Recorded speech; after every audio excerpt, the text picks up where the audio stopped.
Let us recognize the Honorable Benny Abante. Maraming salamat po, Madam Chair.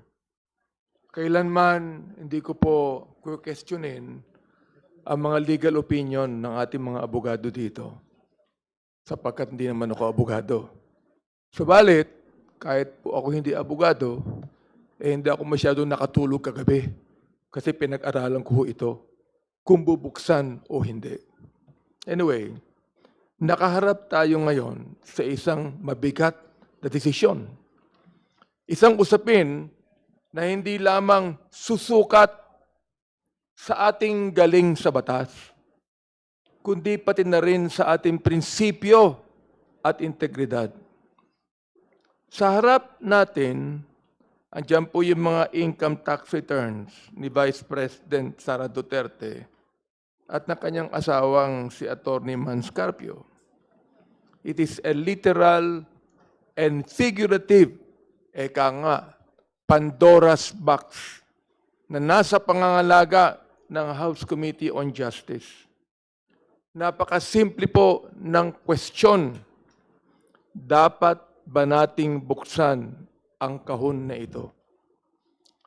Sinabi po sa Biblia, sa Luke 12:2, akin pong babanggitin sa wikang Tagalog, walang natatago na hindi mahayag at walang lihim na hindi malalaman. Naniniwala tayo sa transparency. Naniniwala tayo sa accountability. Ngunit bilang mga mambabatas, kailangan din nating maniwala sa tinatawag nating prudence o sa wikang Tagalog, tamang pagpapasya. Hindi po yung galing sa batas, kundi prudence. Mayroon tayong tinatawag na, power of the subpoena at ang power of the purse. Sabi nga ng ilan, ang kapangyarihan ng Kongreso ay nasa itaas ng tinatawag nating legal food chain. Pero tandaan po natin, just because we can do something does not mean we should. Ulitin ko ho. Just because we can do something does not mean we should. Bakit po ako nag-aalangan? Unang-una, sa aking pag-aaral, privacy and the law. Meron tayong Section 270 ng NIRC na nagbibigay proteksyon sa confidentiality ng mga taxpayers. Yan ang una. Pangalawa, private rights. Kasama sa usapin si Atty. Manscarpio, isang private citizen na may karapatan sa data privacy. Hindi po siya rito ang ating tinutugis bilang merong impeachable offense. Number 3, process over politics. Ang trabaho ng House ay tukuyin lamang ang probable cause. Kung may usok ba sa likod ng apoy. Ang pagtitimbang ng ebidensya at ang pagbubukas ng mga selyadong dokumento ay mas nararapat na gawin sa Senate sitting as an impeachment court. At wala po akong pasubali, Madam Chair, na ito ay papasa sa plenary at pupunta sa impeachment court sa Senado. Bakit kinakailangan tayo magmadali? Sa Ecclesiastes chapter 3 verse 1, sinasabi sa wikang Tagalog, babanggitin ko uli, sa bawat bagay ay may kapanahunan at panahon sa bawat layunin sa silong ng langit.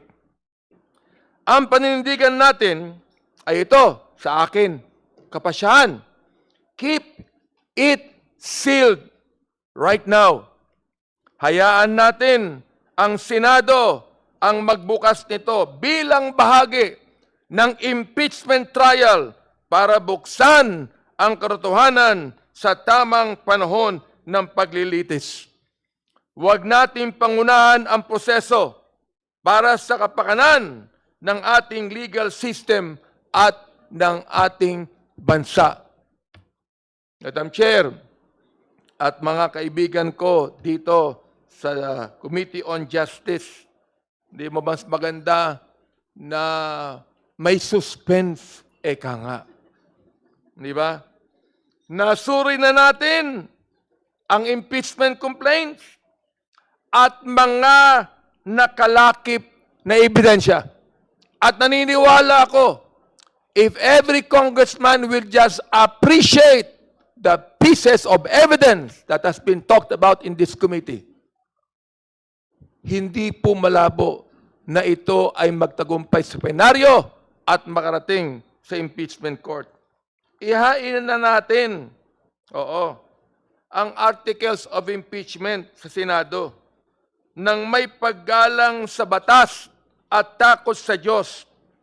Tinimbang na natin at sapat na para sa probable cause. Dito po sa Committee on Justice, tinimbang natin si Vice President Sara at nakita natin ang laki ng kanyang pagkukulang. Probable cause. Madam Chair, my dear colleagues, kaya po yan po ang aking stand. Sana po ay isuspense na lang natin ito at hayaan natin ang impeachment court ang magbukas nito. Maraming salamat po at pagpalain tayo ng ating Panginoon. We've heard the legal arguments as well as the Bible verses and lessons. That's our very own Bishop Benny Abante.